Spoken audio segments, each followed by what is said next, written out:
23, 24 आरो 25 अक्ट'खालि सानथामनि हाबाफारि लानानै बरद'लनि आन्चलिक ब्रह्म धोरोम गाहाय आफादा 50 बोसोरारि सनाथि मायथाइ फोरबो लोगोसे बरद'लनि दख'रा ब्रह्म धोरोम लाइमोन आफादा खुंगा 23थि बोसोरसालिया जथुमा आरो बरद'लनि दख'रा ब्रह्म धोरोम आइजो आफादनि खुंगा 7थि बोसोरारि जथुमाखौ जथाइ बरद'लनि आन्चलिक जोंमा ब्रह्म मन्दिर सेनं धर्मपुराव गाजा गोमजायै खुंफुंदों। बेनिनो दिनै गेवलां मेल एबा जोबथा सान।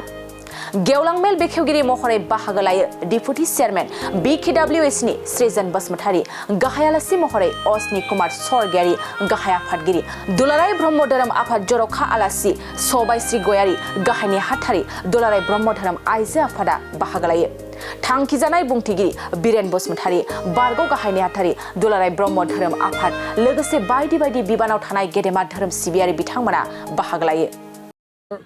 बरद'लनि आन्चलिक ब्रह्म धोरोम जी 50 बोसोरारि जी सनाथि मायथाइ बे सनाथि मायथाइयाव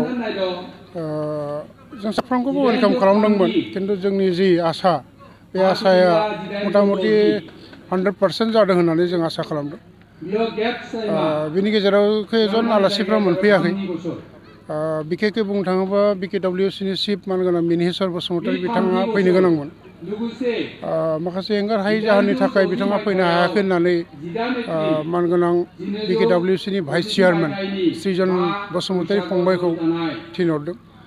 बिनि गेजेराव जों माखासे जोंनिनो मिसिं अट'नमास काउन्सिलनि चिफ परमानन्द सांगियाखौबो बिथांखौबो लेंहरदोंमोन। बिथाङा मोनफैनो हायाखै। बदखर' माबा मोनसे देहानि प्रब्लेम दं नामा बिथाङा बेखौ बुंदों, बेनिखायनो मोनफैनो हायाखै।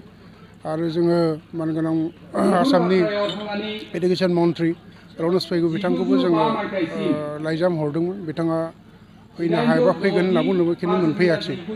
दा जोबथारनायाव जोङो 23 आरो 24 आरो 25 दिनै 25 थारिखसिम जोङो मथा-मथि जोंनि जा सावराय मेल थांनाय 23 अक्ट'खालि जोंना जोङो गेट बिदिनो जामुंसालि सायनासालि बेफोरखौ बेखेवनायनि हाबाफारि दंमोन। बेफोरखौ मोजाङै मोजां मावलांदों।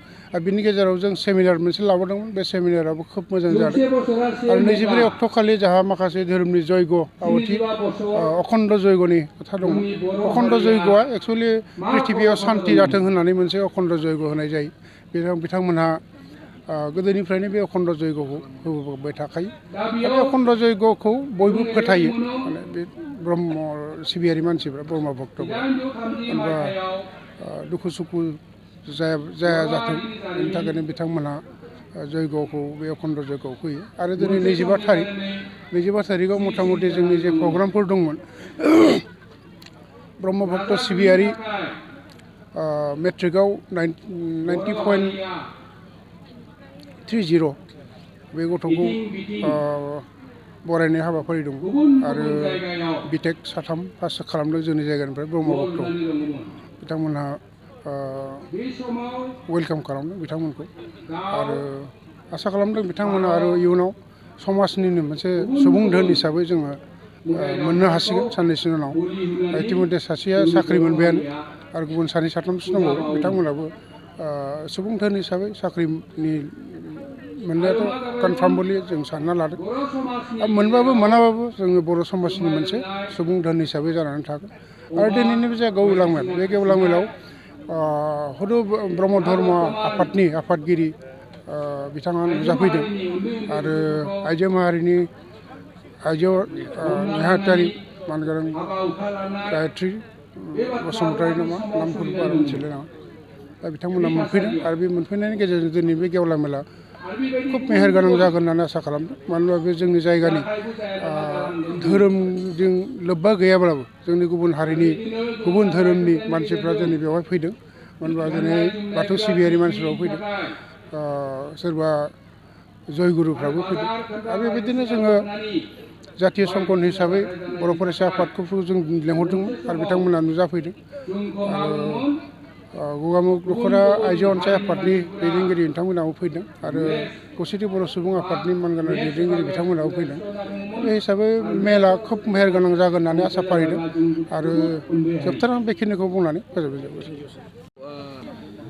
दिनैया बरद'लनि आन्चलिक ब्रह्म धोरोम आफादनि दिनै सनाथि मायथाइ फोरबो दा बेखौ सानथामनि हाबाफारिजों गाजा गोमजायै खुंफुंबाय दंमोन दाखालिनि 23, 24 आरो दिनै 25 दिनै बे 25 अक्ट'नि जि गेवलां मेल बे गेवलां मेलनि बेखेवगिरि महरै ब्रह्म धोरोम आफादा जोंनि बर' कसारि वेलफेयार अट'नमास काउन्सिलनि गाहाय मावफुं सोद्रोमा मानगोनां मिहिनेश्वर बसुमतारी मानगोनां बिथांखौ हांख्रायदोंमोन नाथाय बिथांनि माखासे उसुबिदानि थाखाय बिथाङा दिनै फैनो हायाखैब्लाबो फैगौ बोखावै लखिमपुर जिल्ला दुलाराय ब्रह्म धोरोम आफादनि जे सनाथि मायथाइ फोरबो जागोन सिमेन्ट सापरि सनापुराव ना सनापुराव दा बेवहाय बिथाङा बाहागो लागोन आरो जायखिजाया बिथांनि एबसेन्सआव बिथांनि उसुबिदानि थाखाय बिथाङा फैनो हायाखै थेवब्लाबो बिथाङा जिहेथु बेवहाय मोनसे खोब मोजां शान्तिपूर्ण हिसाबै गोजोन हिसाबै जिबायदि मोनसे मिटिं ब्रह्म धोरोम आफादनि जि मोनसे कनफारेन्स बा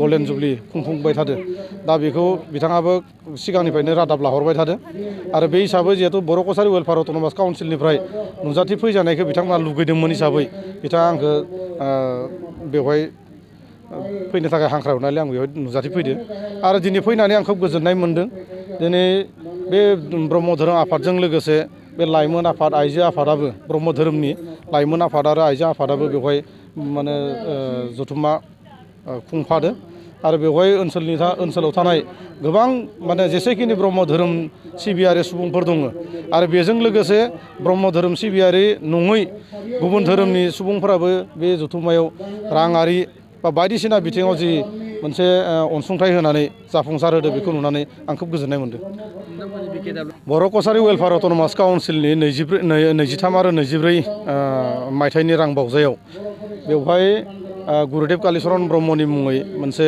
गेस्ट हाउस बेयाव लुफुंनो थाखाय काउन्सिला थांखि लादों आरो बे एमाउन्टआ 23 लाख जागोन आरो बेखौ अलरेडि NITबो ओंखारबाय आरो फैगौ 18 जानुवारिसिम बेनि जि टेन्डारनि जोबथा अक्ट'खौ जोङो बर' कसारि वेलफेयार अट'नमास काउन्सिला बेखौ फोसावनानै दोननाय जादों आरो बे टेन्डारनि उनावनो वर्क अर्डार जागोन वर्क अर्डारनि उनावनो बे खामानि मावफुंगोन दिनै जोङो खावलायनांगोन लाइमोनफोरखौ जों खावलायनांगोन जोङो लाइमोन सेंग्रा सिख्लाफोरनि जि धोरोमनि सायाव समाजनि सायाव हारिनि सायाव गोबांथार बिबाना दङ दिनै जों जुदि बे लाइमोन सेंग्रा सिख्लाफोरनि बैसोनिफ्रायनो जों दिनै धोरोमनि सायाव मोजाङै जोङो बाहागो लाबोबाय थायाब्ला जों गाबोन सबनैया जोंनि सोरबा जों जि सिनियर देरसिन बा धोरोम सिबियारि बिथांमोनहा माबा मोनसे कारनाव माबा मोनसे जाहोननि थाखाय माबा मोनसे उसुबिदानि थाखाय न'खरनि माबा मोनसे धोरोमारि जि मोनसे अनुस्थान दा बेवहाय बाहागो लानो हायाब्ला दा गाव हारसिंनो मावनांगोन दा बे थांखियैनो आं बुंदों जे लाइमोन सेंग्रा सिख्ला बिथांमोना दानिफ्रायनो सम थानाय बे बैसोनिफ्रायनो धोरोमनि सायाव गावनि बिमा बिफाजों गावनि माने साखाथि फाखाथि थानाय धोरोम सिबिसुला बिथांमोनजों आरो समाजारि बिथिङाव जि माखासे धोरोम सिबिबोबाय थादों बेफोर जायगायाव थांनानै बा बेफोर जायगायाव थाफानानै दानिफ्रायनो सोलोंजानायखौ आं लुबैयो। खुलुमबाय गिबियाव आङो दुलाराय ब्रह्म धोरोम आइजो आफादनि नेहाथारि जानानै दिनै बेयाव आलासि हांख्राय हरजानानै जोबोद गोजोननाय मोन्दों। मानो होननानै बुङोब्ला दिनै जोंनि ब्रह्म धर्मआ फैयै फैयै 50 बोसोराव हाबबाय नङा होमबा सनाथि मायथाइ फालिदों। नैबे बरद'लननि आनसलिकआव नुजाफैनो मोननानै सोरगिदिं नैबे आनसलिकनि मन्दिराव जोबोद मोनसे गोजोननाय थासारि जों फैजेननायनिफ्रायनो नायगिदिंनानै नुनो मोन्दों। अखण्ड यज्ञ सोलिगासिनो दं आरो बिसोरो मैया दाख्लैनिफ्रायनो दिनै गेवलां एबा जोबथा सानाव जोंखौ आलासि हांख्राय हरनायाव जों दुलाराय ब्रह्म धर्म आइजो आफादनिनो बारग' आफादगिरि आइ सफैफानो हादों आरो बिनि उनाव बेजों लोगोसे जोंनिनो गहपुरनिनो जोंहा गिबि दुलाराय ब्रह्म धोरोम आफादनिनो बारग' नेहाथारि बाबा नुजाफैनो हादों आलासि महरै। दा जों बेखौनो बुंनो सानो जे जोंनि ब्रह्म धोरोमा दिनैसिम खुंनानै जोङो नैबे सनाथि मायथाइ फोरबो फालिथायसिम मोनफैनायलाय जोङो उन्दै बैसोनि नङा होमबा जोंनि धोरोमा माने गोबां बैसो जाबाय जोंहा गोबां रोंगौथि जाबाय जोंनि गेजेराव जोंनि इयुन जोलैफ्रा इयुन जेनेरेसनफ्रा दिनै जोंनि धोरोमाव लोब लोब ओंखारनानै गोबां बाहागो लादों। जों गोबां धोरोमनि बिथिंजों जों गावखौनो राफोद खालामनानै लानो हादों।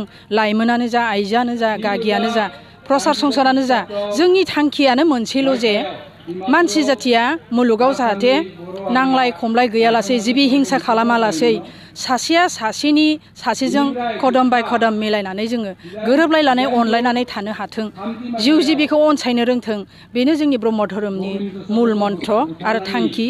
मुलुगानो जाहाथे गोजोन जाथों, नैबे थांखिखौ लानानै जों दिनै नैबे मेल मिटिंखौ लानाय जायो, प्रसार मेलखौ लानाय जायो। गुबुन दाबसे जायगानिफ्राय दाबसे, जेरै जोंखौ दिनै आलासि लेंहरदों नङा होमबा, बेबायदि जों आलासि लेंहरलायनानै जोंनि सैथो सनातन धोरोमखौ जोङो फुवारनाय आरो फेहेरनायाव थोजासे हाबा मावलांगोन आरो इयुनावबो मावबाय थागोन। नैबे थांखिखौ लानानैनो जों दिनै नैबे बरद'लननि आन्सलिकसिम जों सफैनो हादों आरो जोंनि थांखियानो बेनो।